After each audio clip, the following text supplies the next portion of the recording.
Students আজকে দেখে নাও তোমাদের ক্লাস 9-এর ভৌতবিজ্ঞানের এবছরের যে কোয়েশ্চেন প্যাটার্নটা আসবে সেটা হচ্ছে এই যে 40 মার্কসের কোশ্চেন। তোমাদের চ্যাপ্টার আছে পরিমাপ, বলগতি ও পরমাণুর গঠন।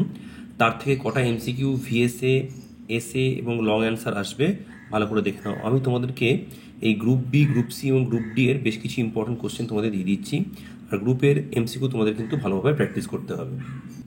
তো দেখো, প্রথমে আমি তোমাদেরকে এই যে ফার্স্ট সামেটিক বা প্রথম পার্বিক পরীক্ষা 2024 সালের ভৌতবিজ্ঞানের গ্রুপ বি থেকে যে কটা কোশ্চেন দিয়েছি।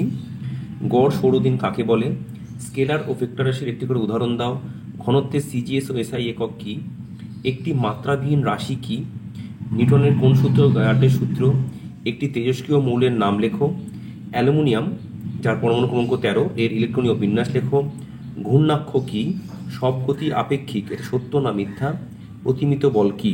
তাহলে মোটামুটি দেখো, তোমরা স্ক্রিনশট নিয়ে নাও। এই যে গ্রুপ বি থেকে আমি এই 10টা প্রশ্ন তোমাদের জন্য দিলাম ইম্পর্টেন্ট বেসিসে। আরও প্রশ্ন এর মতন ধরনের কিছু এর আশেপাশের কোশ্চেনগুলো তোমরা ভালো করে পড়বে, মানে এই ধরনের কোশ্চেনের আশেপাশে যা যা হতে পারে। আচ্ছা, এবার চলে আসছি গ্রুপ সি। এখানে একটা 2 মার্কসের কোশ্চেন হবে। বলের ঘাত ও ঘাত বল কি? দেখো এক্স, দেখো এই যে A B Y C D, এই যে দুটো পরমাণু রয়েছে, পরস্পরের আইসোটোপ যদি হয় তাহলে প্রমাণ করো A square minus C square equal to 0। এটা খুব ভালো প্রশ্ন। নিউক্লিয় বল কি? আচ্ছা, নিউক্লিয় বল কি হবে কোশ্চেনটা? নিউক্লিয় বল কি, এর একটি বৈশিষ্ট্য লেখো। পাখি কিভাবে আকাশে ওড়ে? এটার মাথায় রাখবে, পাখি কিভাবে ওড়ে। রাদারফোর্ডের মডেলে দুটি ত্রুটি লেখো। দুটো ত্রুটি বলা হয়েছে, দুটো ত্রুটি লিখে দেবে ঠিক মতো করে। বৃত্তীয় গতি ও ঘূর্ণন গতি দুটি পার্থক্য লেখো। বাস হঠাৎ চলতে শুরু করলে সামনের দিকে ঝুঁকে পড়ি কেন? আর 400টি কাগজের বেদ 2.4 সেন্টিমিটার হলে একটি কাগজের বেদ কত? আচ্ছা দেখো, এটা ভালো করে দেখে নাও, তোমরা এখান থেকে একটা স্ক্রিনশট নিয়ে নাও। ঠিক আছে, স্ক্রিনশট নিয়ে নিয়েছো। আমরা এবার গ্রুপ ডির কোশ্চেনগুলোতে যাবো। আচ্ছা, গ্রুপ ডি এর কোশ্চেন 3 মার্কসের হয়। এখানে 3 মার্কসে দেখো, যে বেগ ও সময় লেখচিত্রের সাহায্যে প্রমাণ করো S equal to UT plus half AT square অথবা V square equal to U square plus 2 S. এই দুটো প্রমাণের একটা কিন্তু আসে। ভীষণ ইম্পর্টেন্ট কোশ্চেন, যেখানে লেখা আছে যেখানে চিহ্নগুলি প্রচলিত তথ্য বহন করে পাশে লেখা থাকবে। সোজা কথা তোমাদেরকে গ্রাফিক্যাল ড্রয়িংটা করে খাতার মধ্যে তোমাদের এই প্রমাণটা করতে হবে।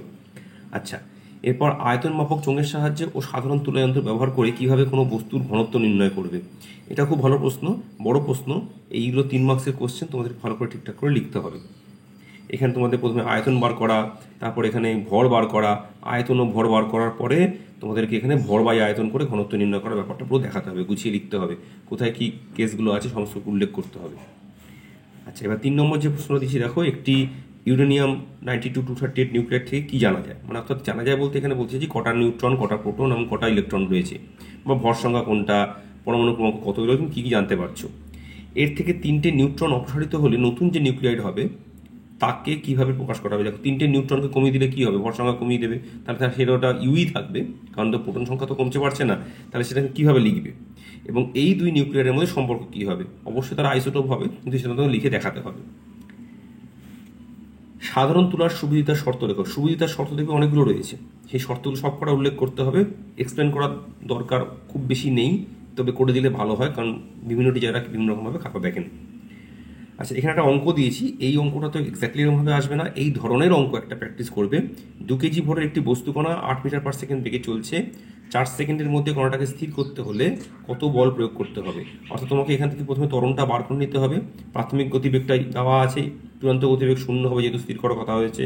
কত বল প্রয়োগ করতে হবে, অর্থাৎ F equal to M A করে এখানে তোমরা V minus you by T করে প্রথমে তোমরা বার করে নেবে হচ্ছে গিয়ে ত্বরণটা কত হচ্ছে।